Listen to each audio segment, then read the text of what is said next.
SuperTalk Mississippi media production. The views and opinions expressed by the hosts, guests, and callers on this show are not the opinions of TeleSouth Communications, its management, or advertisers. William Carey University Athletics. Every sport you find exciting. Crusader Talk. Crusader Talk. And now. This is Crusader Talk. Crusader Talk. We're covering everything William Carey University Athletics. From the field to the court and the diamond on SuperTalk Hattiesburg 97.3 and SuperTalkHattiesburg.com. Welcome, everyone, to Crusader Talk. Glad you're with us here on a Monday or whatever day you're listening on demand. Caleb Hamill, Josh West, Dalton Stanford behind the board for us here in our SuperTalk Hattiesburg studios, and we are glad to be with you as we are right in the thick of the start of a 2026 athletic calendar year. I guess it's the fall season of 2026. I guess we already had athletics in the spring, but nevertheless, you know what I mean. A new athletic year is here, and we're already a week old into it. Yeah, no, the season runs, or the year runs kind of, I guess, August 1st through July 31st. That's right. We have a different type of year. You know, some people have fiscal years that start in October. It's a sports year. It's a sports year. Academic year, athletic year, you name it. We're in the middle of it. Yeah. Major League Baseball has a crossover season. Golf has a crossover season. But for most sports, they fit within that year. College football, NFL, NBA, college basketball, March Madness, all of that. It's all a good time, honestly. It's a lot. What is your favorite month of sports? Favorite month of sports. You'd also have to ask me at which age was my favorite month of sports. Well, I'll ask you at whatever age you are right now. What's your favorite month of sports? You know, it would be really, you'd be hard pressed to not have to think if you could splice a month to like mid-March to mid-April because of March Madness and then it's going right into the Masters. So you're getting the best historically of Jim Nance. And you're maybe getting Bay Hill. You're getting like a tune-up for the Masters. So you're getting some really good golf.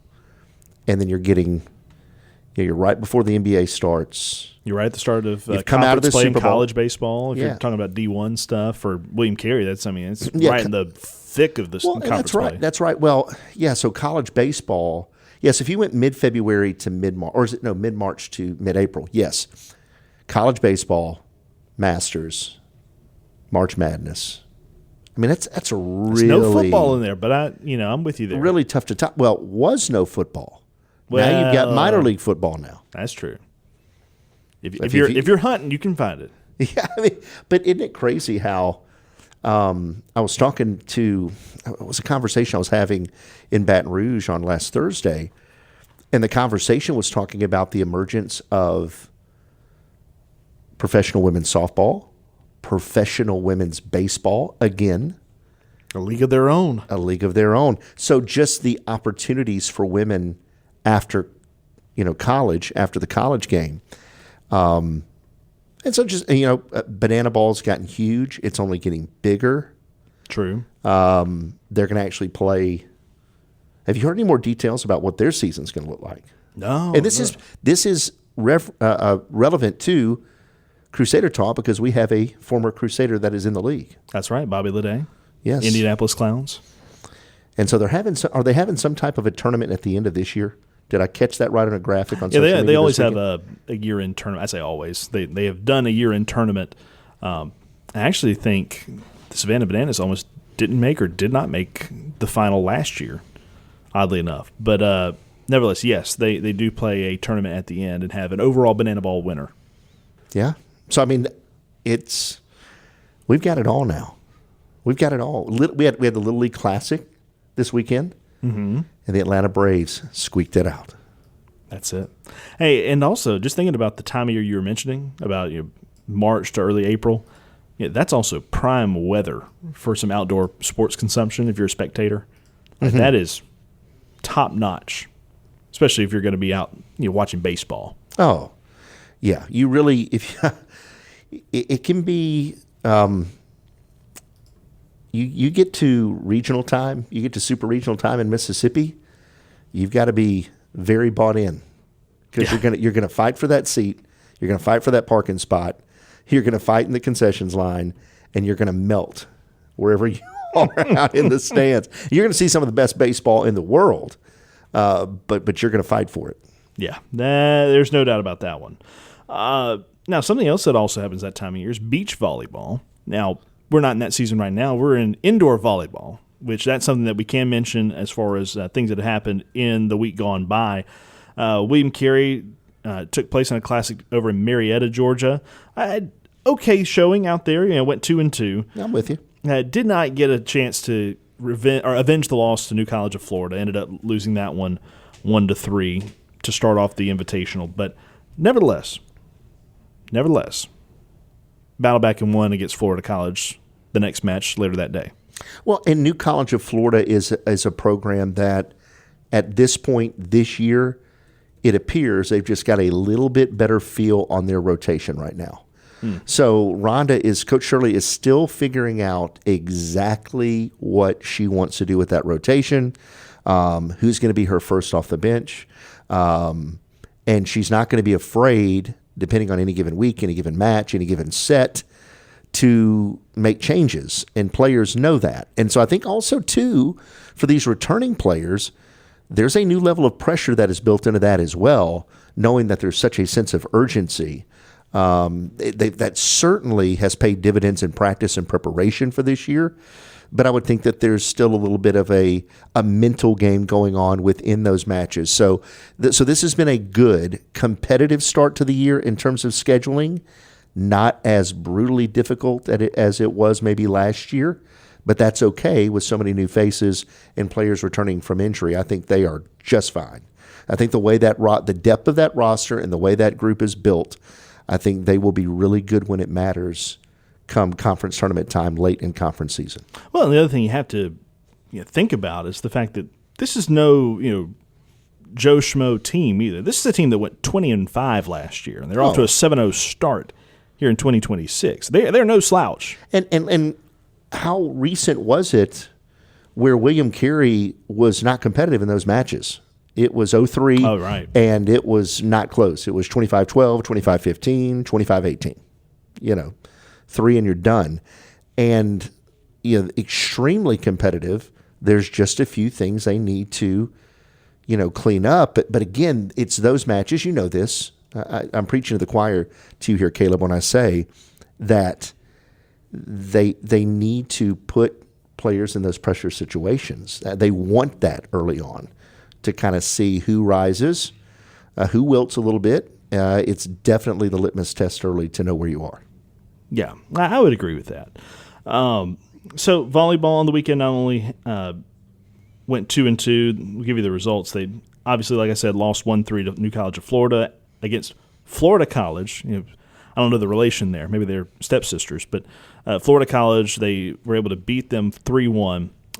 As they played against Weber International, another good Sun Conference team, took them to 5 sets and lost in that one 3-2, and then were able to take down Point University in straight sets 3-0 and finish off their weekend.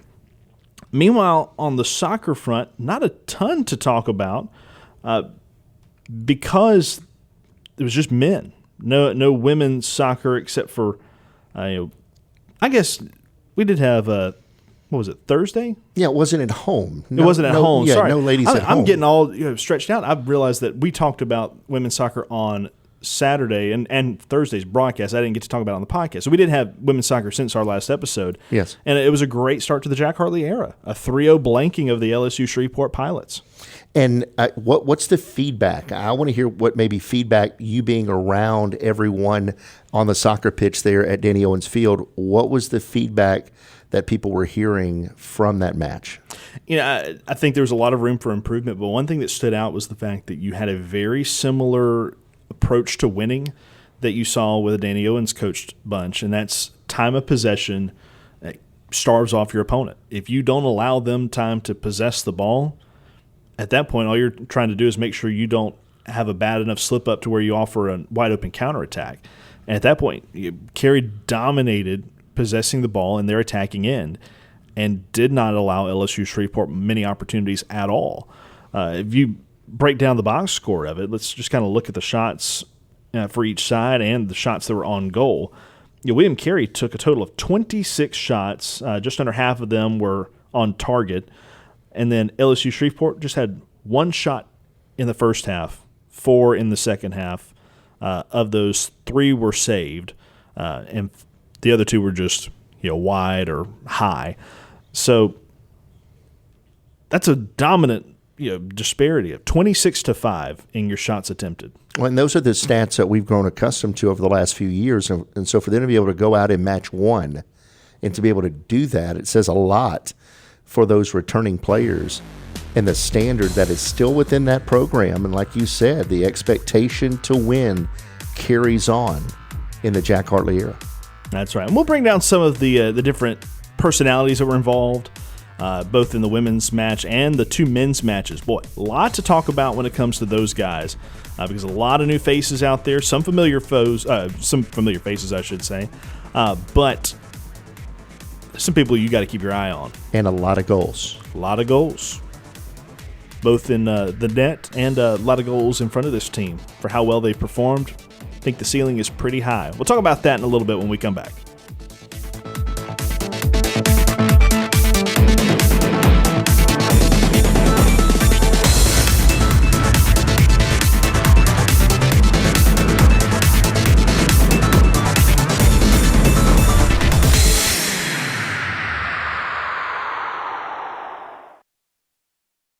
From the coaches to the student athletes and the fans that cheer them on, you're listening to Crusader Talk on SuperTalk Hattiesburg 97.3 and SuperTalkHattiesburg.com. All right, continuing on here on Crusader Talk. Mentioned volleyball in the last segment, but wanted to come back and say that Emily Martin, 2 for 2? 2 for 2 in setter of the week in the SSAC. That'll do. Pretty nice start to the year. Gosh, I mean, and again, you got the quarterback that makes everything go on the offense. If she's 2 for 2 in the league, that kind of tells you where you slot Carey in terms of the pecking order in the league. They're in that number 3 spot. They're every bit of that 2 or 3 spot in that top 3. And if you're in the top 3, you'd say if you perform, you're going to be in the semis. Yeah, I mean, they're right where they need to be. Yeah, I would agree with that. So kind of to the quarterback, maybe kind of like a middle linebacker, so a setter could be. I don't know. But see, she's more offensive. She's than so defensive. dangerous because of how versatile she is. Yeah. The amount of kills that she gets from that spot. And some blocks. I think she had 6 blocks over the weekend, too. Mm-hmm. Big time. Yeah, very, very impressive. All right, just going through some of what happened against LSU Shreveport. William Carey had 3 cautions as a team coming out of the halftime break within the first 15 minutes after the break. And one of those, I think, was assessed to Coach Hartley because it just says team on here. That's when you know, right? Right. We almost had those at the men's game on Saturday. We may get into that in a minute. But Olivia Powell, veteran for William Carey, typically a backline player, actually got the first goal of the season for William Carey on an assist from Linda Mustard. And then a player who was highly active in the game was a newcomer, Luana Falconeri. I'm going to get that right eventually, and we'll have the full pronunciation guide before our first home game. But Falconeri had 2 goals. One was a penalty kick goal. And she ends up with 2 in Carey's 3-0 win over LSUS. Again, tons of shots taken. Seemed like a very physical matchup, even though William Carey possessed for so much of that match. But all in all, a lot of shots taken. Falconeri had 8 of the shots that Carey took, and I mentioned earlier, it was 26 in total. So she is not gun-shy, to say the least. So we'll be calling her name out a lot, we would imagine, going forward. But, Josh, I want to look back now at the men's matches on the weekend. There were 2, and it was an absolute dominant first game win.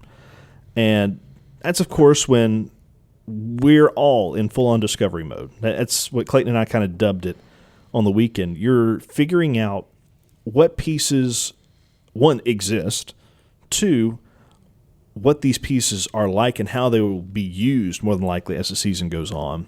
and how you can see that lineup develop game by game.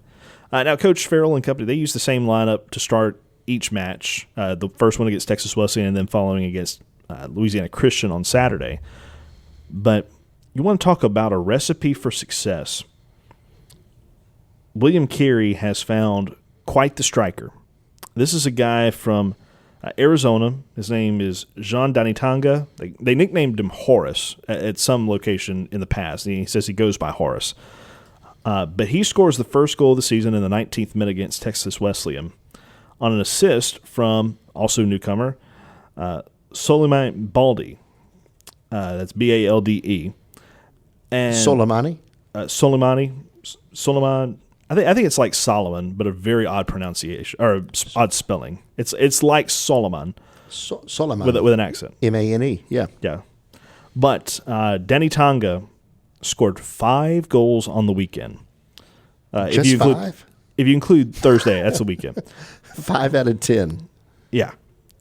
And by the way, Carey blanked their opponents by a combined 10-0 on the weekend, and hardly any of that was by pure goal defense. It was just terrific midfield play, good solid backline play as well. But again, similar to what we talked about with the women, great time of possession throughout the match. But different guys, Kenson Pierre, another defender. He was a left back, I want to say, and he found himself in a perfect prime position to score a goal. And a lot of them were on, not to say accidents, but quick triggers on mistakes made by Texas Wesleyan. And that's kind of how Pierre got involved in that one. But Danny Malero, guy that we remember from last year, he was active on the weekend. Yeah, I was about to ask about him because he finished in that first win. He had 3 assists. Yeah, 3 assists, and 1 goal. A goal. Yeah, he had the PK goal in the first half. And then he comes back with an assist in the the next game. We haven't gotten there yet. Did he get overshadowed a little bit this weekend by his teammate, just how good Horace was? You could tell that Malero was a contributor. And I think some of this was game plan by opponents. They knew who Santiago were. They knew who Malero were. Nobody had a clue who Danitanga was until they know Thursday now. night. But they know now. They know now. They know now. So I think a lot of that was game prep, game planning. But also, too, that it just shows you the depth that this team has. And it's something that they desperately needed. If you look back, turn the clock back to last year and the finish on the year. Years. Not just years. Yeah, This has been an ongoing issue. Sure. And some key pieces get injured late in the season, and all of a sudden you're left scrapping to figure out who can we replace in the midfield, who would make a good right back. All these different positions, all of a sudden you just did not have the depth that you needed. And right now, of course, you're going to be at your strongest, more than likely, at the early onset of the season. That's where Carey is right now. But from every position group, it's like not only do you have depth and you have a lot of people that are potential backups to replace the starters if something happens, you have a lot of guys that are vying for the starting positions, and they will be fighting for them all throughout the season. If one guy has an off day, gone, back of the line. You're fighting for your spot again. That's what it is likely to become based off what we saw through these first 2 matches. And one guy that I think has solidified himself in the lineup is Jean Danitanga, but if he has a bit of a miscue here, hey, you've got a couple others. You've got Lopez, number 3, that could jump in and be a factor. You have Isaiah Harvey, who made an impact on the right side as a forward, helping this team out. Joshua Salas. Yeah, Salas, a lot of midfield play. He helped a lot in that first match. Was kind of taken out of the second game, but still, it wasn't bad or anything. He just was not as much of a factor. But all that said, the thing about Danitanga is he has just such terrific speed. And speed kills, as they say. Yes. And that is something that I think is going to prove dividends down the stretch. Now, not all these goals of the 5 of the 10 that he scored for Carey on the weekend were just outracing the opponent to the ball and one-on-one with the keeper, strike and score. These are well swung in balls. One from Baldy on a header on game 2. You had couple crosses that he was able to knock through. It just sets you up perfectly because, what's a soccer player's biggest Achilles heel when it comes to goal scoring opportunities? It's being offside. You think you've timed your run just right, and all of a sudden, nope, you jumped the gun too early. Sure, Danny Tonga is going to be susceptible to that as fast as he is, but there's a little bit more wiggle room because if it's one-on-one with an opponent, especially a defender, he's likely going to get there first, or he's going to get there where you're a good foot behind him, and he's already in the 18 ready to score. So I think we're going to see a lot of different offensive opportunities given to him. And, hey, if they start closing out on him, making him a non-factor, that just means you've left Andy Malero wide open. I was going to say, it puts people out of position for someone else who is very capable of finding the back of the net. It's chemistry seems to be really good always on a Barry Farrell team. It was very impressive. Yeah, well, so with that said, doesn't seem like this is going to be a selfish group. So whoever is once they figure out who's kind of being keyed on, you just go a different direction. It's like a great basketball player. Oh, you're going to take away my right hand? Well, I'm going to go left. You take away left, I'm going to go right. Oh, you're going to lag off? I'm going to hit the three. You're going to close out hard. I'm just going to go to the rim. It feels that way with this soccer team, to steal all those basketball terms, because that's what I know, that's what I played. Oh, sure. But again, but to talk about it in this sense, it's going to make life to where defense, it puts teams back on their heels, is where I was going with it, with the comment. Sure. Because if you are so susceptible to that counter, to that quick strike, the speed of Carey, it's just impressive that they have been able to load up like they have this year. Credit to Coach Farrell and the staff, what they've been able to do. Yeah, and I want to get next segment into the Louisiana Christian match. I know the score against Texas Wesleyan was much more lopsided, 6-0. You really just saw the breakout performances of everybody showing who they are, what they're made of. But pretty interesting way to summarize the start to that match on Saturday against LCU. Former GCAC opponent of William Carey's. They were both founding members, William Carey and at the time Louisiana College, now Louisiana Christian. I feel like I've heard that moniker change before. Hello, Mississippi College. But we'll talk about that, and I think I might also get a chance to replay Coach Farrell's comments after the weekend's matches coming up next in our third segment. Stay tuned. You're listening to Crusader Talk.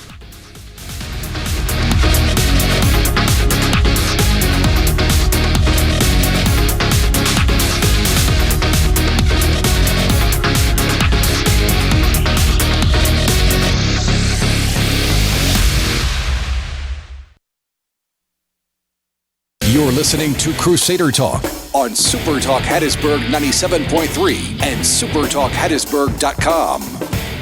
All right, so 6-0 win Thursday for men's soccer against Texas Wesleyan. You turn things around, you're fighting against Louisiana Christian. And some history between these two. I'd asked Coach after the Thursday night matchup, and he said, well, what can we expect? He goes, well, they've had our number the last few times. The 2 years prior, Carey and LCU drew 1-1 in an early season matchup. And time before that, they came to Hattiesburg and beat William Carey on their home field. So most recent record in the last two matches is 0-1-1. Now, Carey had a 7-game win streak before that against Louisiana Christian dating back to the late 90s. But nevertheless, still something that's in the back of your mind, especially if you're a coach or a player that's been on the team for a couple years. You kind of wanted to get back at LCU for that. And that was the Wildcats' season opener. They did not play a matchup on Thursday. They had an exhibition game against LSU Eunice, but that was their first matchup. And William Carey showed that they were already seasoned with one match under their belt. Josh, obviously the headline is Danny Tonga, SSAC Player of the Week, by the way. He and Kenson Pierre split between offensive and defensive players of the week in the conference. But Danny Tonga had a hat trick. That's awesome. Awesome. He had a hat trick in the first 23 minutes. Good grief. First 23 minutes of the match, scored 3 goals. 2 whacks with a foot, 1 header. The header was the last one for just some emphasis. He got tired of doing it the old-fashioned way. I mean, that's they're getting off to a fast start, and then there's that, and then I think about how hard it's been for Carey to score goals in recent years. We're comparing to recent history. Oh, if we'd have just gotten that, if that one that hit the crossbar, if that one that hit the post, if we would have not been offsides there, whatever, fill in the blank. If they've got that type of explosive capabilities to start matches, again, going back to my comment last segment, putting teams back on their heels, and the third, you give up 2. Okay, one, we're down 1. But when you get that third, as Clayton loves to talk about, it puts the match in an entirely different perspective. Oh, sure. Because, a 2-goal lead is dangerous, as he likes to point out. Most dangerous lead, 2-0.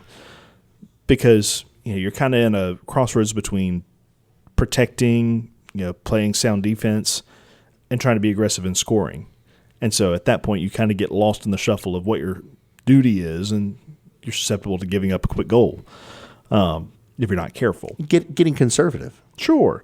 But, Coach Farrell, even through blinking their first 2 opponents, a combined 10-0, was still very serious and very observant with what his team has to work on.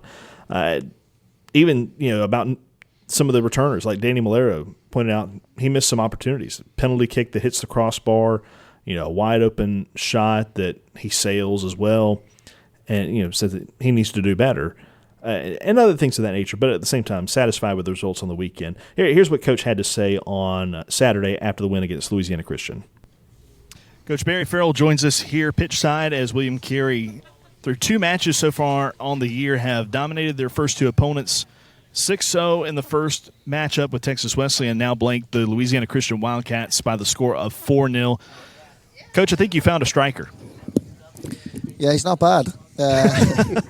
Better than average, as they say. Yeah, no, he's got real pace. He's dangerous. I want to say that's 5 in 2 games now with John. But yeah, he's quality, just like the other boys. And we signed John late. We signed Sully late. But they got some athleticism up there for sure. And I think we've got a better balance this year. We can play. We can hurt teams in behind as well. And we got some height there, dangerous on set pieces. So it's the worrying thing is just trying to make everybody happy, and you can't do that. Yeah. And you win 4-0, and lads are coming off like someone died. And that's my biggest headache right now. So they've got to realise it's a team game. But yeah, I'm happy enough in terms of another clean sheet. The 2 preseason games and those 2 games now, it's no goals conceded, which that wins championships. Yeah. So I'm impressed with that the most. And Clayton and I mentioned this late in the broadcast, just talking about what pieces stood out outside of obviously Danny Tonga, but when you look at a scoreless record so far for your opponents through 2 matches, a lot of times that points to either good keeper, solid back line, and I do think both those things are in existence. But, man, the midfield has really won possessions, kept the ball at Carey's feet, and made a huge impact on these first 2. I want to say last season we really, really struggled in transition. And, bringing in and Miguel didn't start today, but bringing in Miguel and then Sully as well off the ball, they're really aggressive. They hunt the ball back down in packs, and it's infectious, and it really has bled through to the rest of the midfield. Even George Steers, hasn't started. I must give him special mention. I know his dad probably back home in England watching, freshmen coming in, makes amazing third man run. They man marked our 10s there, and I told the boys we need a third man run in behind, and he was fantastic. His energy as well. The boys have really taken to him. So yeah, the hardest thing though is just keeping everybody motivated and kept going. And we have a big squad, so that's going to be a headache for me. The depth is a blessing and a curse. Yeah. That you have so many guys at your disposal. That's going to come into be a huge factor down the stretch of a long season. But Coach, as you're kind of in what we call discovery mode of just figuring out what each of these guys are made of when you see them in live action, what position group are the ones that really draw your eyes? This is anyone's position that they're vying for right now. What's wide open to you? everywhere is wide open. Like, no one's guaranteed a starting position in here. And that's what I like in terms of, like, you know, we relied on Danny Malaro a lot last year. But, you know, Danny's not on his A game. He's probably come off more times in the last 2 games than he did the whole season last year. So, it's wide open, and listen, that breeds competition. And the boys got to be effective. They got to we should have put them away early. Like, Danny's missed probably 3-4 sitters there, you know, and got to put them away. And it's good competition.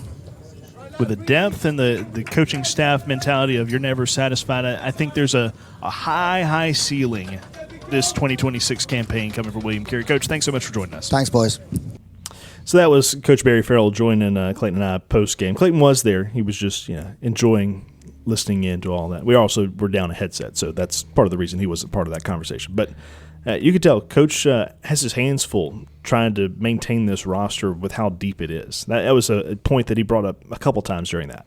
Yeah, there was a moment in there where you might have thought that you were listening to Sean Payton and Drew Brees, the former great Saint coach and quarterback, talk X's and O's, or how they were designing a play and actually the call that's going in. He talked about that they were man-marking our 10s. And so that sent me to Google real quick to make sure I pick up on that lingo properly and understand what I thought I heard.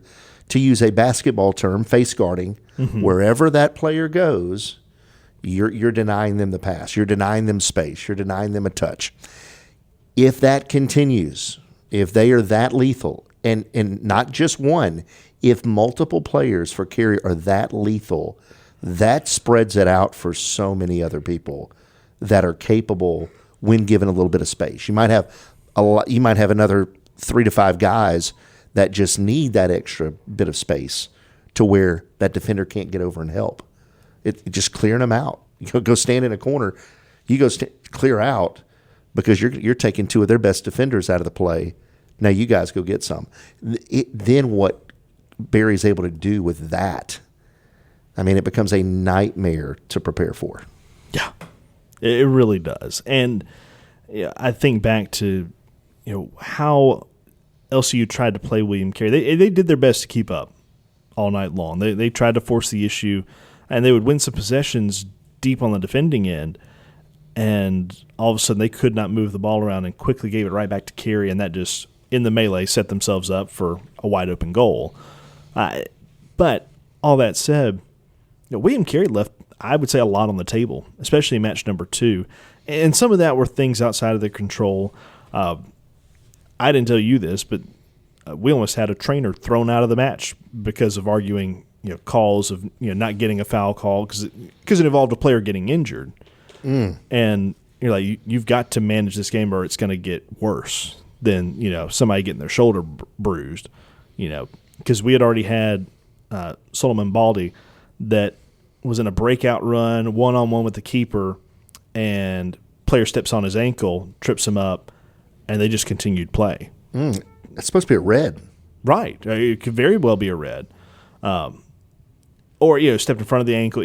Either way, was tripped due to an opponent. Didn't just, flail out in the middle of the field for no reason, but didn't get called. And, a couple minutes go by and Danny Malaro gets, shoved from behind, into the shoulder as he had possession of the ball or got the touch first in a chase down for the ball. And that was the one where it just kind of got to the point where I think that was number 3 of, bang calls that did not get called for William Carey on guys that got hurt. And that's where things just started to boil over. But nevertheless, those couple things, where Carey could have scored a goal, I think Baldy should have ended up being a goal had nothing happened.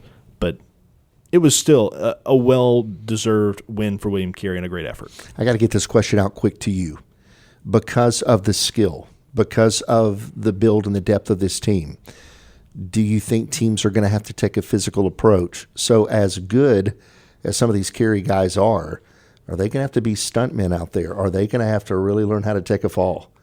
Are they going to have to really almost, you don't want to play overly sensitive or overly aware because it could slow you down a little bit, but are you going to have to be cautious that maybe teams are going to take shots at you and try to rough you up a little bit, because that might be the only, to use a soccer term, I guess, card they have to play, so to speak, to be physical, especially if they get down early, especially if a team has nothing to lose if they give up 2 or 3 goals early, like what happened in the match over the weekend.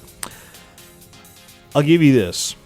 William Carey, Wednesday night, is scheduled to play Florida National. There's a little bit of history between these two. Very brief history, but history nonetheless. And when I break down what happened in 2024 between these two, it might give you a hint as to what is to come later this week. I hope it's a great, clean game. But if there are enough people with some memories, I'm not sure how it ends up.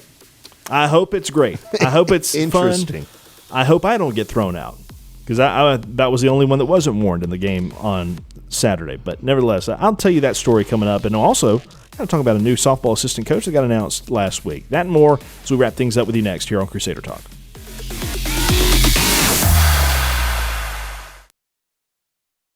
You're tuned in to Crusader Talk on SuperTalk Hattiesburg 97.3 and SuperTalkHattiesburg.com. All right, I'm going to add an asterisk to the story just to make sure that, in the event that I'm misremembering, which happens from time to time, but both Clayton and I agree that we think it was this team in this matchup a couple years ago. But William Carey faced off against Florida National 2 years ago in 2024. And from what we remember, they either had a player or two that died tragically just weeks before. Actually ended up having to reschedule the matchup. And this was either their first or second match back after that event happened. And it was a close match because William Carey scored first in the 24th minute. 28th minute rolls in, and they have a goal scored to tie it up. Tied at halftime, 1-1, and it took a 73rd minute score by Kevin McConnell, our favorite. God bless him. Assisted by Jamie Wynn, another favorite, to win 2-1 over Florida National. Not as many cards as I thought there were in the match, but still, nonetheless, there were 5 issued. 3 to Florida National, 2 to Carey. And it was just one of those matches where I don't think the cards were giving out early when they should have been, and things started getting out of hand in a hurry, especially down the stretch when things continue to be tight. You're in a tie game. That's always going to be an aggressive matchup anyway. But all the emotion tied behind it as well really just it made everything seethe as the match continued on. So that was the intensity the last time these two faced one another, and as far as I'm aware, the last and only time these teams ever played soccer against one another. Now, Carey on Wednesday night are going to play Florida National once again. Meanwhile, on Tuesday night, you've got William Carey taking on Kaiser in women's soccer at Kaiser. So no longer at the neutral site in Foley or Orange Beach. They're actually going to go travel to their place and face the Skyhawks for a very big matchup, defending national champions. So, big matchup indeed for Jack Hartling Company. It does not get easier at this point. I mean, think about it. You've got not only Kaiser, but then you follow it up with a trip to Lawrenceville, Georgia on Sunday against Georgia Gwinnett. And then finally you're back at home for a Thursday meeting with LSU Alexandria. But then you're back on the road to face Lindsey Wilson at a neutral site in Decatur, Alabama, up in North Alabama. But, man, you're talking about big tests early on before the SSAC play begins. Yeah, and then I think they've got a chance. I mean, I think obviously Kaiser going to be the favorite in that match. However, you go on from there, and too early to tell, but there is a lot of reason to be optimistic about women's soccer. The players were optimistic in fall camp. They said, "Hey, we're not even at full strength yet. We've got to get the entire roster in," and they were feeling good. And then I think they just kind of keep everything quiet, play it close to the vest, so to speak, and then they come out and put up a 3-0 win against LSU Shreveport, and then everybody goes, okay, all right. And that box score looked like a Carey women's box score. Wouldn't you agree? I would agree with that. And, Kaiser right now, they also only have one matchup under their belt right now. Just thinking about, what's to come tomorrow night. Sure. It was just a 2-1 win over Berry University. And I really don't know much about Berry. Division II, Berry? Yes. Okay. NCAA Division II Berry. So did play up a league in a way. D2 and NAIA are so oftentimes very close, highly comparable. This is a Berry team that last year went 5-5-9, just for comparison.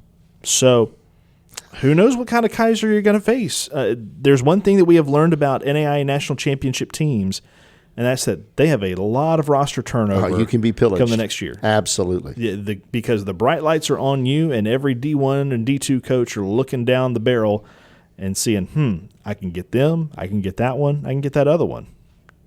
It is identical to what William Carey soccer will do by going to JUCO national championships.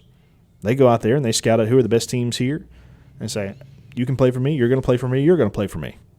Because why not? That's exactly how some of these got to William Carey for both men and women's soccer. Yeah, it's a winning formula. There's no question. And, Carey has a lot to offer. Kaiser has a lot to offer. But as we've seen in the days of NIL, that sometimes other things are looming large as well. That's right. So that's tomorrow morning. I've been saying night. Tomorrow morning at 10 a.m., Carey will play at Kaiser over in West Palm Beach, Florida. Then they'll face off against Florida National, the men will, I should say, here in Hattiesburg Wednesday night. Friday, full of volleyball on the road in Montgomery, Alabama for the Faulkner Invitational. They'll play against Bryan College in Talladega, followed up Saturday with Reinhardt and Weber International for meeting number 2 with the Warriors, I want to say, Weber International Warriors. Men's soccer faces off against Williams Baptist, team out of Arkansas. And women's soccer finishes up the weekend, as I mentioned earlier, 1 o'clock in Lawrenceville, Georgia, against Georgia Gwinnett. 7:30 start on a Wednesday night. Go to church and then go out and see Carey soccer. That's right. Hey, fan support was great for the first 2 matchups. They are a fun team to watch. Hey, didn't get to it, but maybe we'll get to talk with them soon. But Zach Griffith has been announced as the next assistant softball coach, taking Coach Fletcher's spot under Coach Wendy Hogue. So hats off to him. Looking forward to what he brings to the table. We'll hear about his history, maybe even get to talk to him on an upcoming episode. But that's a show, boys. It flies by in a hurry. Thanks to the comments from Coach Barry Farrell. We got to play back earlier today. And we'll look forward to you next time that you get to visit us on Crusader Talk. For Dalton and Josh, I'm Caleb saying good night, God bless, and go Crusaders.